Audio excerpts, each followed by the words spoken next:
Halo teman-teman, kita bahas yuk soal ini. Jadi di sini ada sebuah larutan dibuat dengan cara melarutkan 90 gram senyawa X dalam 250 ml air. Oleh karena senyawa X yang dilarutkan, berarti senyawa X ini adalah zat terlarutnya dan air di sini sebagai zat pelarut. Jadi bisa kita tulis diketahuinya massa terlarutnya 90 gram, volume pelarutnya 250 ml. Nah, kita lanjutkan. Ketika dihubungkan dengan rangkaian listrik, ternyata larutan tersebut tidak dapat menyalakan lampu dan tidak terdapat gelembung gas pada elektrodanya. Nah, ini berarti larutan tersebut adalah larutan non-elektrolit ya teman-teman. Nah, ketika larutan tersebut dibekukan, larutannya membeku pada suhu min 3,72 derajat Celcius.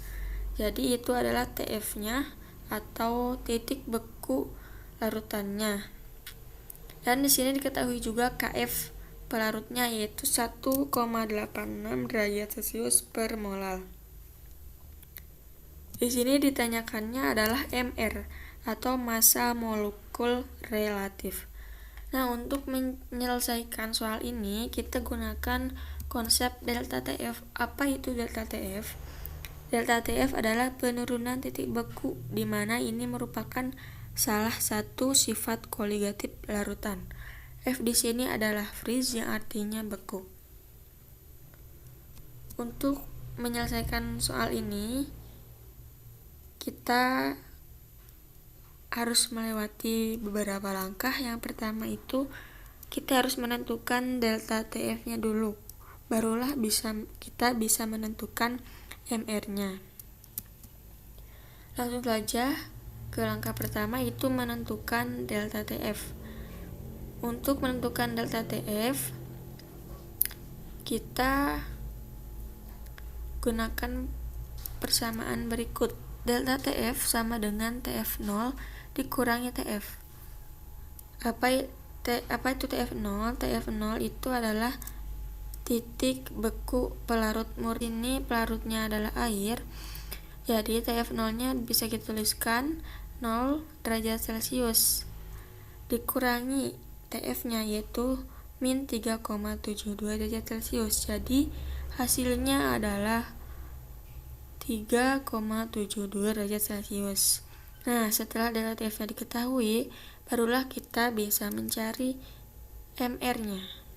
Nah, untuk mencari MR-nya kita gunakan persamaan delta TF juga, tetapi bukan yang seperti sebelumnya, tapi persamaan yang berbeda, yaitu delta TF sama dengan KF dikali M dikali I.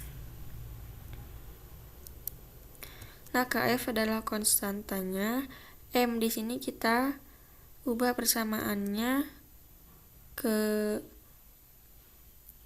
MT per MR, karena di sini kita cari MR, dikali 1000 per MP. MP itu apa? MP itu massa pelarutnya. Nah, oleh karena yang di soal diketahuinya volume pelarutnya dalam satuan mililiter, kita ubah satuannya ke dalam satuan massa yaitu gram. Oleh karena air itu rho-nya 1 gram per mili, jadi dapat kita tuliskan 250 ml sama dengan 250 gram. Lanjutkan ininya dikali 1. Nah, 1 ini adalah faktor Van Hoff dari larutan non-elektrolit. Ya, karena larutan yang kita ketahui di soal itu adalah larutan non-elektrolit.